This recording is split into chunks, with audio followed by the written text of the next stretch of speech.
Hello students, कैसे हैं आप सब लोग। उम्मीद करती हूँ सब अच्छे होंगे और स्वस्थ होंगे। मैं Meena Rana ICT virtual class में आपका स्वागत करती हूँ। स्टूडेंट्स, हम पढ़ रहे हैं क्लास 7 की हिंदी। हिंदी में हम बाल महाभारत पढ़ रहे थे। इसमें हमने प्रीवियस लेक्चर में क्या पढ़ा कि जब पांडव लाख के घर से बच करके बाहर निकल जाते हैं तो वहां से आकर के वो एक चक्रा नामक एक ग्राम में छिप जाते हैं, गांव में छिप जाते हैं एक ब्राह्मण के घर में। एक दिन चारों पांडव जो है भिक्षा लेने बाहर जाते हैं। भीम और कुंती ही उस ब्राह्मण के घर में रहते हैं। वहां उनको क्या सुनाई देता है कि ब्राह्मण और उसकी पत्नी जो है रो रहे हैं, आपस में जो है बातें कर रहे हैं कि वहां पर एक राक्षस है बक नाम का। तो वो बकासुर जो है हर दिन हर सप्ताह जो है वो एक व्यक्ति जो है उसकी बलि चढ़ जाता है। अब जो है ब्राह्मण और उनके परिवार की बारी थी तो सभी परेशान थे। पत्नी और पति दोनों ही आपस में जो है ये बातें कर रहे थे। एक कह रहा है कि मैं जो हूँ उस राक्षस की बलि चढ़ जाता हूँ, दूसरा जो है पत्नी कहती है कि नहीं मैं चढ़ जाती हूँ। इस पर बच्चे भी जो हैं उनकी बेटी भी बोलती है कि वो जो है उस राक्षस की बलि चढ़ जाती है। ये बात सुनकर कुंती जो है उनसे कहती है कि मेरे 5 पांडव हैं और मैं जो हूँ अपने एक पांडव को जो है उस राक्षस की बलि उस राक्षस के पास भेज देती हूँ। तो आज की क्लास में आगे पढ़ते हैं कि उस बकासुर के पास कौन सा पांडव जाता है और क्या जो है उस राक्षस की मृत्यु होती है या फिर पांडव को वो खा जाता है। तो चलिए चलते हैं स्मार्ट बोर्ड पर। तो देखिए, कुंती की बात को सुनकर जब कुंती ने कहा कि वो जो है उसके 5 पुत्र हैं और उन 5 पुत्रों में से वो जो है एक पुत्र को उस राक्षस के पास भेज देगी, तो ये सुनकर ब्राह्मण जो है चौंक पड़ा और बोला कि आप कैसी बातें करती हैं। आप हमारी अतिथि हैं और हमारे घर में आश्रय लिए हुए हैं। आपके बेटे को मौत के मुंह में मैं भेजूं, यह कहाँ का न्याय है। मुझसे यह नहीं हो सकता है। कुंती को डर था कि यदि यह बात फैल गई तो दुर्योधन और इसके साथियों को पता लग जाएगा कि पांडव एक चक्रा नगरी में छिपे हुए थे। क्योंकि कुंती और जो पांडव थे वो अपनी पहचान छिपा करके यहाँ पर इस ग्राम में इस गांव में रहते थे। तो उनको डर भी था कि अगर दुर्योधन को ये पता चल गया कि पांडव और कुंती जो है इस गांव में है तो वो कहीं उन्हें मार न दे। तो इस कारण जो है कुंती ने क्या किया, इस बात को गुप्त रखने का उस ब्राह्मण से आग्रह किया और सारी बातें उस ब्राह्मण को बताई। कुंती ने जब भीमसेन को बताया कि उसे बकासुर के पास भोजन सामग्री लेकर जाना होगा तो युधिष्ठिर खीस उठे और बोले, यह तुम कैसा दुस्साहस करने चली हो मां। युधिष्ठिर की इन कड़ी बातों का उत्तर देते हुए कुंती बोली, बेटा युधिष्ठिर, इस ब्राह्मण के घर में हमने कई दिन तक आराम से बिताए हैं। जब इन पर विपदा पड़ी है तो मनुष्य होने के नाते हमें उसका बदला चुकाना ही होगा या चुकाना ही चाहिए। मैं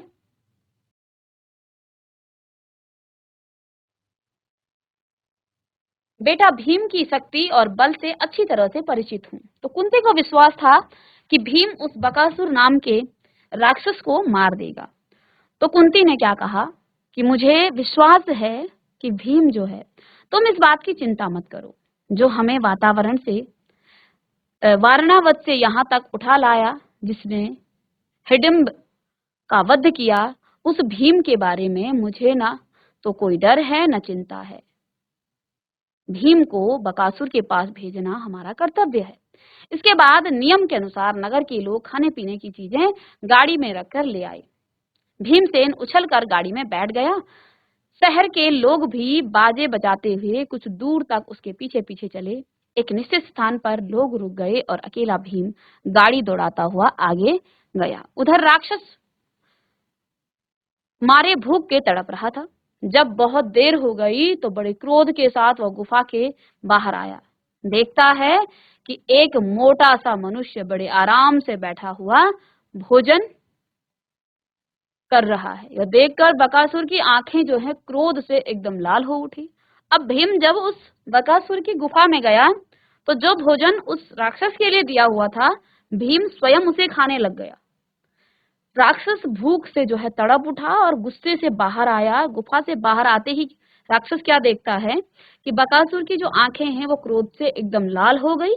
इतने में भीमसेन की भी निगाह उस पर पड़ी। उसने हंसते हुए उसका नाम लेकर पुकारा। भीमसेन की यह रिठाई देखकर राक्षस गुस्से में भर गया और तेजी से भीमसेन पर झपटा।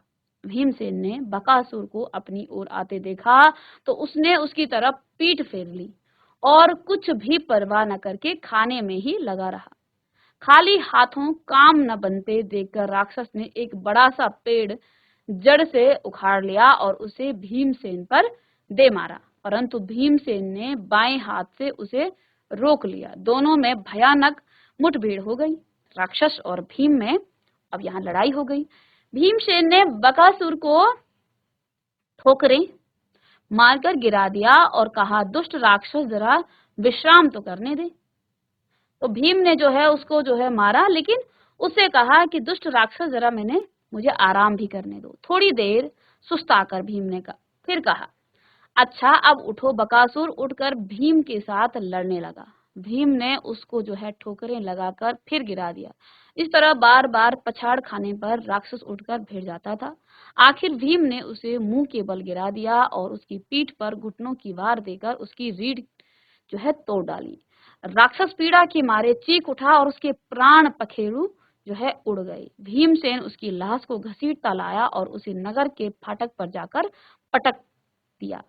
फिर उसने घर आकर माँ को सारा हाल सुनाया। तो अब जो है भीम ने उस बकासुर नाम के राक्षस को मार गिराया। तो ये कहानी थी पांडवों की। उस लाख के घर से जो है किस तरह से जो है वहां से वो एक सुरंग नुमा रास्ते से विदुर की सहायता से एक कारीगर को उन्होंने भेज दिया था उस लाख के घर में।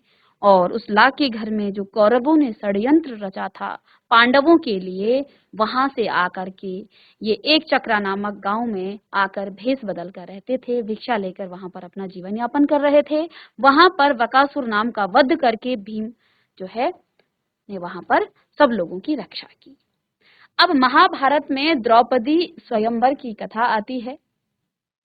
तो जिस समय पांडव एकाचक्र नगरी में ब्राह्मणों के भेष में जीवन बिता रहे थे, तो अभी जो है पांडव उसी एक चक्रा नामक नगरी में जो है ब्राह्मणों के भेष में ही वो जीवन बिता रहे थे।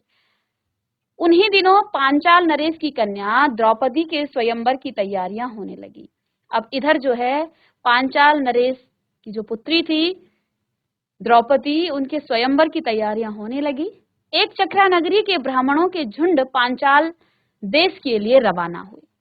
तो वहां के जो ब्राह्मण थे वो जो है सभी कहाँ चले गए? पांचाल देश की तरफ चले गए। पांडव भी उनके साथ ही हो गए। पांडव भी क्योंकि ब्राह्मणों के भेष में थे तो वो भी उनके साथ वहां पर चले गए।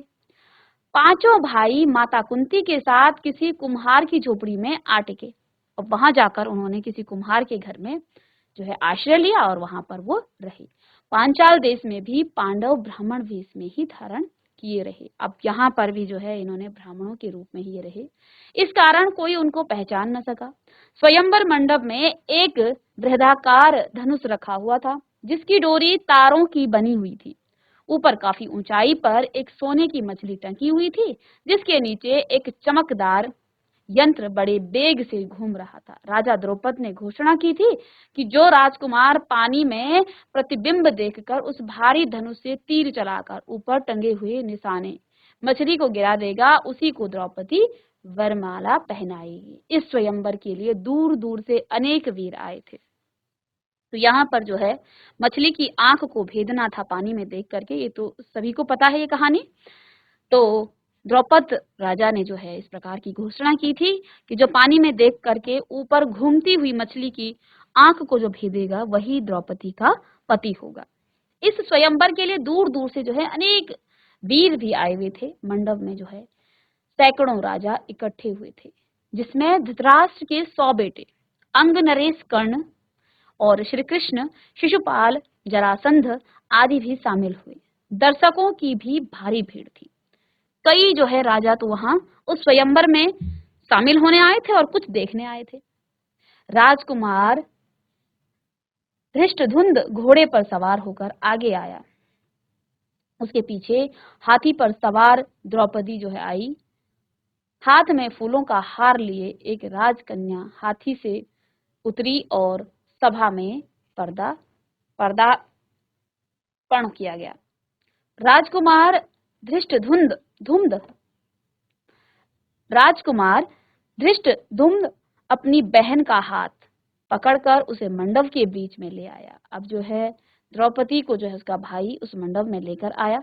इसके बाद एक एक करके राजकुमार उठते और धनुष पर डोरी चढ़ाते, हारते और अपमानित होकर लौट जाते। कितने ही सुप्रसिद्ध वीरों को इस तरह मुंह की खानी पड़ी। शिशुपाल, जरासंध, शल्य और दुर्योधन जैसे पराक्रमी राजकुमार तक असफल हो गए। तो इस स्वयंवर में जो है शिशुपाल था, जरासंध भी था, दुर्योधन था, शल्य था और पराक्रमी जो है अनेक पराक्रमी जो है राजकुमार इसमें जो है असफल हो गए। जब कर्ण की बारी आई तो सभा में एक लहर सी दौड़ गई। सबने सोचा अंग नरेश जरूर सफल हो जाएंगे। कर्ण ने भी धनुष उठाकर खड़ा कर दिया और तान कर प्रत्यंचा भी चढ़ानी शुरू कर दी। डोरी के चढ़ाने में अभी बाल भर की भी कमर कसर रह गई थी कि इतने में धनुष का डंका उसके हाथों से छूट गया और उछलकर उसके मुंह पर लगा। अपनी चोट सहलाता हुआ कर्ण अपनी जगह पर जा बैठा। इतने में उपस्थित ब्राह्मणों के बीच से एक तरुण जो है खड़ा हुआ। अब जो है यहाँ पर कर्ण भी आया, लेकिन कर्ण भी जो है इसमें हार गया। तब जो है ब्राह्मणों के बीच से एक युवक उठा। ब्राह्मणों की मंडली में ब्राह्मण वेशधारी अर्जुन को यूं खड़ा होते देखकर सभा में सभी जो है हलचल मच गई। अब क्योंकि ये तो राजाओं का स्वयंवर था, एक राजकुमारी थी द्रौपदी, तो अब इधर इस तरह से ब्राह्मणों का खड़ा होना जो है उस सभा में हलचल हो गई। लोगों में तरह तरह की चर्चा होने लगी। तब अर्जुन ने धनुष हाथ में लिया और उस पर डोरी चढ़ा दी। उसने धनुष पर तीर चढ़ाया और आश्चर्यचकित लोगों को मुस्कुराते हुए देखा।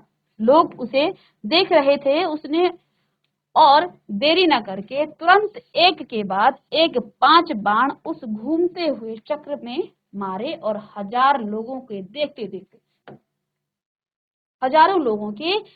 देखते निशाना टूटकर नीचे गिर पड़ा। सभा में कोलाहल मच गई, बाजे बज गए।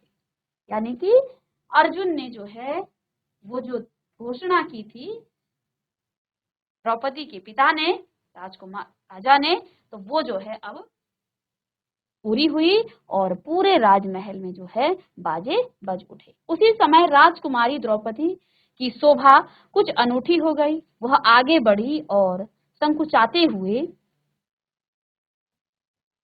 लेकिन प्रसन्नतापूर्वक ब्राह्मण वेश में खड़े अर्जुन को वरमाला पहना दी।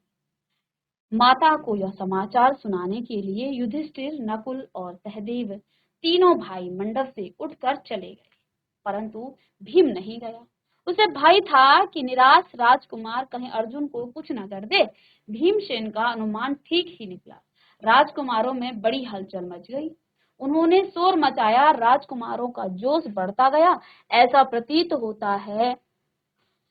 प्रतीत हुआ कि भारी विप्लव मच जाएगा।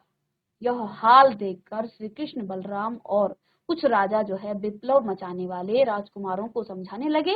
वे समझाते रहे और इस बीच भीम और अर्जुन द्रौपदी को साथ लेकर कुम्हार की कुटिया की ओर चल गए। जब भीम और अर्जुन द्रौपदी को साथ लेकर सभा से ले जाने लगे तो द्रौपद का पुत्र धृष्टद्युम्न वो जो है चुपके से उनके पीछे हो लिया।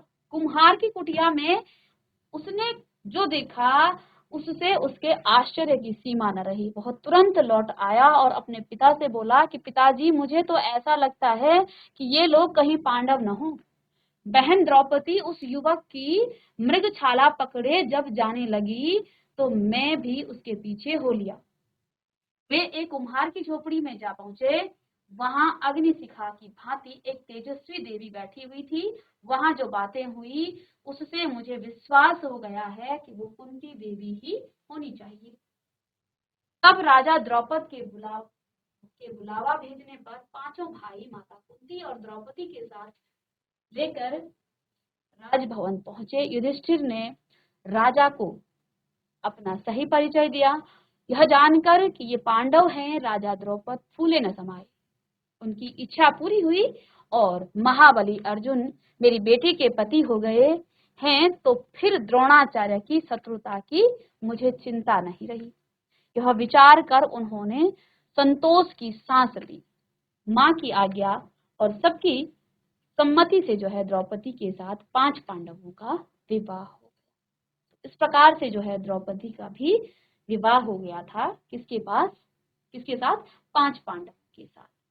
आगे यहाँ इंद्रप्रस्थ।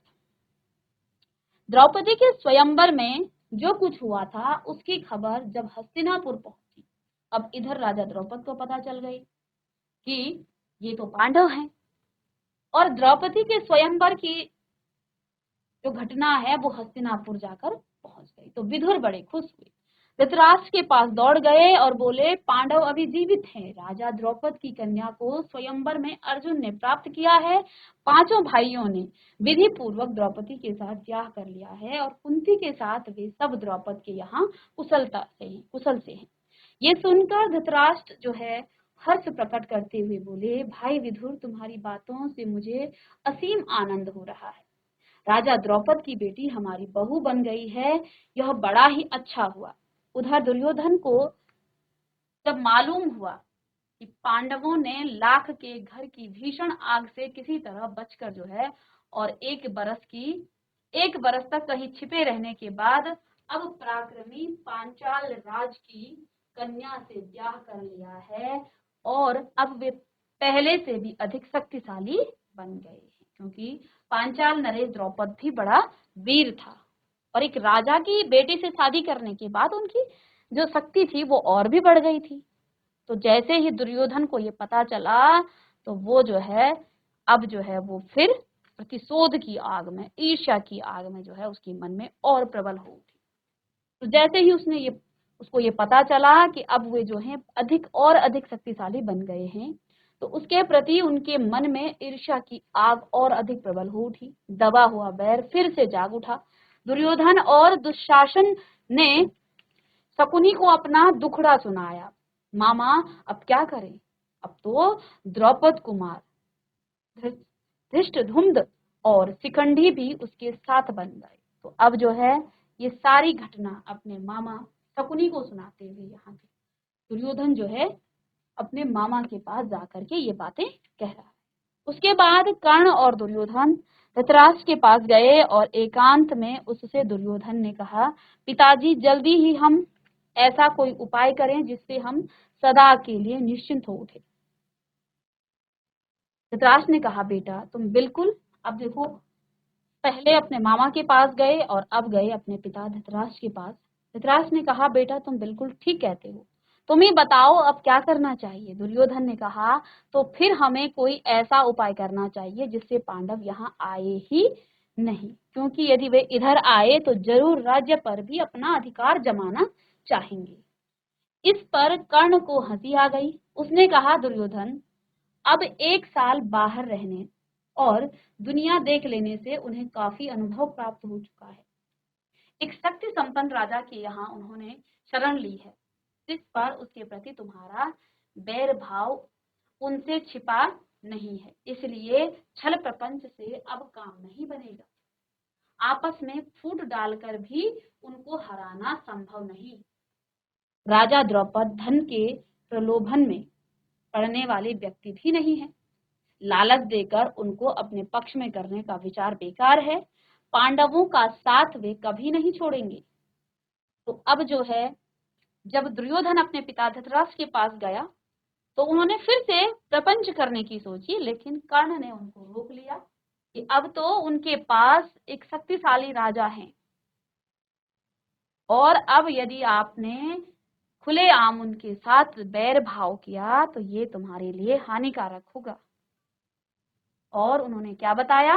कर्ण ने ये बताया कि जो द्रौपद है वो ऐसा प्रलोभन में पड़ने वाला राजा भी नहीं है जो हम धन देकर उन्हें अपने वश में कर ले। तो उन्होंने क्या कहा कि ये कभी भी पांडवों का साथ नहीं छोड़ेंगे। द्रौपदी के मन में पांडवों के प्रति घृणा पैदा हो ही नहीं सकती। तो क्या कहा, ऐसी विचार की ओर जो है ध्यान देना भी ठीक नहीं है। यानी कि हम द्रौपदी के मन में, जब तक द्रौपदी के मन में पांडवों के प्रति घृणा पैदा नहीं हुई, तब तक द्रौपद जो है पांडवों का साथ देगा, और ये काम असंभव है। ऐसे विचार की ओर ध्यान देना भी ठीक नहीं है। हमारे पास केवल एक ही उपाय रह गया है, और वो यह है कि पांडवों की ताकत बढ़ने से पहले उन पर हमला कर दिया जाए। कर्ण तथा अपने बेटों की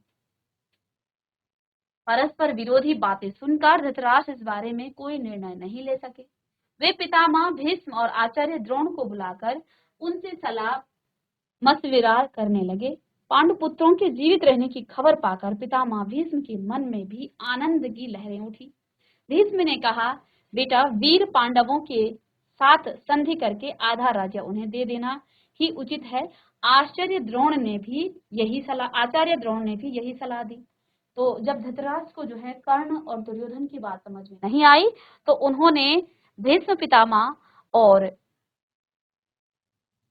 द्रोण को बुलाया। आचार्य द्रोण से उन्होंने बात की, उनसे सलाह मशवरा ली। तो उन्होंने क्या कहा कि अब जो है उनको आधा राज्य पांडवों को दे देना चाहिए। ठीक है। तो अंग नरेश कर्ण भी इस अवसर पर धृतराष्ट्र के दरवाजे में उपस्थित था। पांडवों को आधा राज्य देने की सलाह उसे बिल्कुल अच्छी न लगी। दुर्योधन के प्रति कर्ण के हृदय में अपार स्नेह था। इस कारण द्रोणाचार्य की सलाह सुनकर उसके क्रोध की सीमा न रही।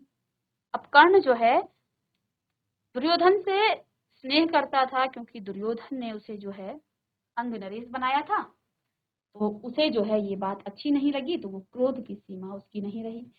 वह धृतराष्ट्र से बोला, राजन, मुझे यह देखकर बड़ा आश्चर्य हो रहा है कि आचार्य द्रोण भी आपको ऐसी कुमंत्रणा दे रहे हैं।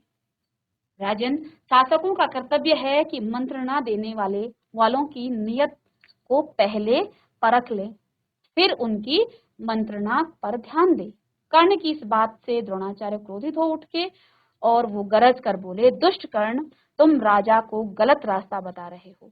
यह निश्चित है कि यदि राजा धृतराष्ट्र ने मेरी तथा पितामह भीष्म की सलाह न मानी और तुम जैसों की सलाह पर चले, तो फिर कौरवों का नाश होने वाला है। इसके बाद धृतराष्ट्र ने धर्मात्मा विदुर से सलाह ली। विदुर ने कहा, हमारे कुल के नायक भीष्म और आचार्य द्रोण ने जो बताया है वही श्रेयस्कर है। कर्ण की सलाह किसी काम की नहीं है। अंत में सब सोच विचार कर धृतराष्ट्र ने पांडु के पुत्रों को आधा राज्य देकर संधि कर लेने का जो है निश्चय कर लिया। पांडवों को द्रौपदी तथा कुंती सहित सादर लिवा लाने के लिए विदुर को पांचाल देश भेजा गया। विदुर पांचाल देश को रवाना हो गए। पांचाल देश में पहुंचकर विदुर ने राजा द्रौपद को अमूल्य उपहार भेंट करके उनका सम्मान किया और राजा धृतराष्ट्र की तरफ से अनुरोध किया कि पांडवों को द्रौपदी सहित हस्तिनापुर जाने की अनुमति दें। विदुर का अनुरोध सुनकर राजा द्रौपद के मन में शंका हुई। उनको धृतराष्ट्र पर विश्वास न था। सिर्फ इतना कह दिया कि पांडवों की जैसी इच्छा हो वही करना ठीक होगा। तब विदुर ने माता कुंती के पास जाकर अपने आने का कारण उन्हें बताया। कुंती के मन में भी शंका हुई कि कहीं पुत्रों पर फिर कोई आफत न आ जाए। विदुर ने उन्हें समझाया और धीरज देते हुए कहा, देवी, आप निश्चिंत रहें, आपके बेटों का कोई कुछ नहीं बिगाड़ सकेगा। वे संसार में खूब यश कमाएंगे और विशाल राज्य के स्वामी बनेंगे। आप सब एक हटके हस्तिनापुर चलिए। आखिर द्रौपद राजा ने भी अनुमति दे दी और विदुर के साथ कुंती और द्रौपदी समेत पांडव जो हैं फिर से हस्तिनापुर को रवाना हो गए। उधर हस्तिनापुर में पांडवों के स्वागत की बड़ी धूमधाम से तैयारियां होने लगी। जैसा कि पहले ही निश्चय हो चुका था, युधिष्ठिर का यथाविधि राज्याभिषेक हुआ और आधा राज्य पांडवों के अधीन किया गया। और राज्याभिषेक के उपरांत युधिष्ठिर को आशीर्वाद देते हुए धृतराष्ट्र ने कहा, बेटा युधिष्ठिर, मेरे अपने बेटे बड़े दुरात्मा हैं। एक साथ रहने से संभव है कि तुम लोगों के बीच बैर बढ़े। इस कारण मेरी सलाह है कि तुम जो है खांडव प्रस्थ को अपनी राजधानी बना लेना और वहीं से राज करना। खांडव प्रस्थ वह नगरी है जो पुरु, नहुस और ययाति जैसे हमारे प्रतापी पूर्वजों की राजधानी रही। हमारे वंश की पुरानी राजधानी खांडवप्रस्थ को फिर से बसाने का यश और श्रेय तुम्ही को प्राप्त हो। धृतराष्ट्र की मीठे वचन मानकर पांडवों ने खांडवप्रस्थ के भग्नावशेषों पर, जो कि उस समय एक निर्जन वन बन चुका था, निपुण शिल्पकारों से एक नए नगर का निर्माण करवाया। सुंदर भवनों, अवैध दुर्गों आदि से सुशोभित उस नगर का नाम इंद्रप्रस्थ रखा गया। इंद्रप्रस्थ की शान एवं सुंदरता ऐसी हो गई कि सारा संसार उसकी प्रशंसा करते न थकता। अपनी राजधानी में द्रौपदी और माता कुंती के साथ पांचों पांडव 23 वर्ष तक सुखपूर्वक जीवन बिताते हुए न्यायपूर्वक राज्य करते रहे। अब देखिए, पांडवों को आधा राज्य मिल गया। इधर पांडवों ने जो है इंद्रप्रस्थ का निर्माण किया, एक बंजर भूमि में जो है एक भवन का निर्माण किया और इसकी जो है शोभा देखते बनती थी। इसमें जरासंध नाम का एक व्यक्ति है। इंद्रप्रस्थ में प्रतापी पांडव न्यायपूर्वक प्रजा पालन कर रहे थे। युधिष्ठिर के भाइयों और साथियों की इच्छा हुई कि अब राजसूय यज्ञ करके सम्राट पद प्राप्त किया जाए। इस बारे में सलाह करने के लिए युधिष्ठिर ने श्री कृष्ण को संदेश भेजा। जब श्री कृष्ण को मालूम हुआ कि युधिष्ठिर उनसे मिलना चाहते हैं, तो तत्काल ही वह द्वारिका से चल पड़े और इंद्रप्रस्थ पहुंचे। युधिष्ठिर ने श्री कृष्ण से कहा, मित्रों का कहना है कि मैं राजसूय यज्ञ करके सम्राट पद प्राप्त करूं, परंतु राजसूय यज्ञ तो वही कर सकता है जो सारे संसार के नरेशों का पूज्य हो और उसके द्वारा सम्मानित हो। आप ही इस विषय में मुझे सही सलाह दें। युधिष्ठिर की बात शांति के साथ सुनकर श्री कृष्ण बोले, मगध देश के राजा जरासंध ने सब राजाओं को जीतकर उन्हें अपने अधीन कर रखा है। सभी उसका लोहा मान चुके हैं और उसके नाम से डरते हैं। यहाँ तक कि शिशुपाल जैसे शक्ति संपन्न राजा भी उसकी अधीनता स्वीकार कर चुके हैं और उसकी छत्र छाया में रहना पसंद करते हैं। अतः जरासंध के रहते हुए और कौन सम्राट पद प्राप्त कर सकता है? जब महाराज उग्रसेन का न समझ बेटा कंस जरासंध की बेटी से ब्याह करके उसका साथी बन गया था, तब मैंने और मेरे बंधुओं ने जरासंध के विरुद्ध युद्ध किया था। 3 वर्ष तक हम उसकी सेनाओं के साथ लड़ते रहे, पर आखिर हार गए। हमें मथुरा छोड़कर दूर पश्चिम द्वारिका में जाकर नगर और दुर्ग बनाकर रहना पड़ा। आपके साम्राज्याधीश होने में दुर्योधन और कर्ण को आपत्ति ना भी हो, फिर भी जरासंध से इसकी जो है आशा रखना बेकार है। बगैर युद्ध के जरासंध इस बात को नहीं मान सकता है। जरासंध ने आज तक पराजय का नाम तक नहीं जाना है। ऐसे अजेय पराक्रमी राजा जरासंध के जीते जी जो है आप राजस्वीय यज्ञ नहीं कर सकेंगे। उसने जो राजे महाराजे बंदी गृह में डाल रखे हैं, किसी न किसी उपाय से पहले उन्हें छुड़ाना होगा। जब ये हो जाए तब राजसूय करना आपके लिए साध्य होगा। श्री कृष्ण की ये बातें सुनकर शांति प्रिय राजा युधिष्ठिर बोले, आपका कहना बिल्कुल सही है। इस विशाल संसार में कितने ही राजाओं के लिए जगह है, कितने ही नरेश अपने अपने राज्य का जो है शासन करते हुए उसमें संतुष्ट रह सकते हैं। आकांक्षा वह आग है जो कभी बुझती नहीं है। इसलिए मेरी भलाई इसी में दिखती है कि साम्राज्याधीश बनने का विचार छोड़ दूं और जो है उसी को लेकर संतुष्ट रहूं। युधिष्ठिर की यह विनयशीलता भीमसेन को अच्छी न लगी। उसने कहा, श्री कृष्ण की नीति कुशलता, मेरा शारीरिक बल और अर्जुन का शौर्य एक साथ मिल जाने पर कौन सा ऐसा काम है जो हम नहीं कर सकते हैं? यदि हम तीनों एक साथ चल पड़े तो जरासंध की शक्ति को चूर करके ही लौटेंगे। आप इस बात की शंका न करें। ये सुनकर श्री कृष्ण ने कहा, यदि भीम और अर्जुन सहमत हों तो हम तीनों एक साथ जाकर उस अन्यायी की जेल में पड़े हुए निर्दोष राजाओं को छुड़ा सकेंगे। परंतु युधिष्ठिर को यह बात न जची। उन्होंने कहा कि मैं मैं तो कहूंगा कि जिस कार्य में प्राणों पर बन आने की संभावना हो उसके विचार तक को छोड़ देना ही अच्छा होगा। ये सुनकर वीर अर्जुन बोल उठे, यदि हम यशस्वी भारतवंश की संतान होकर भी कोई साहस का काम न कर सके तो धिक्कार है हमें और हमारे जीवन को। जिस काम को करने की हमें सामर्थ्य है, भाई युधिष्ठिर क्यों समझाते हैं कि हम न कर सकेंगे। श्री कृष्ण अर्जुन की इन बातों से मुग्ध हो गए, बोले, धन्य हो अर्जुन, कुंती के लाल, अर्जुन से मुझे यही आशा थी। तो यहाँ पर जो है भीम, अर्जुन और श्री कृष्ण अब जरासंध से लड़ने की बात कर रहे हैं।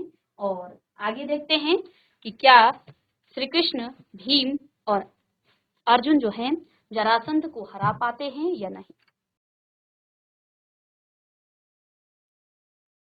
तो स्टूडेंट्स, आज की क्लास में हमने ये देखा कि कैसे जो है लाख के घर से आकर के एक चक्रा नामक गांव से पांडव जो है बकासुर का वध करके, यानी कि भीम ने वहां पर बकासुर का वध किया। इसके बाद इन्होंने द्रौपदी को स्वयंवर में जीता, द्रौपदी से विवाह किया, द्रौपदी से इनका विवाह हुआ। पांचों पांडव जो है द्रौपदी को स्वीकार किया और इसके बाद जो है यहाँ पर अब युधिष्ठिर को हस्तिनापुर बुलाया गया, पांचों पांडवों को, और आधा राज्य उनको दे दिया गया, आधा राज्य कौरवों को दिया गया।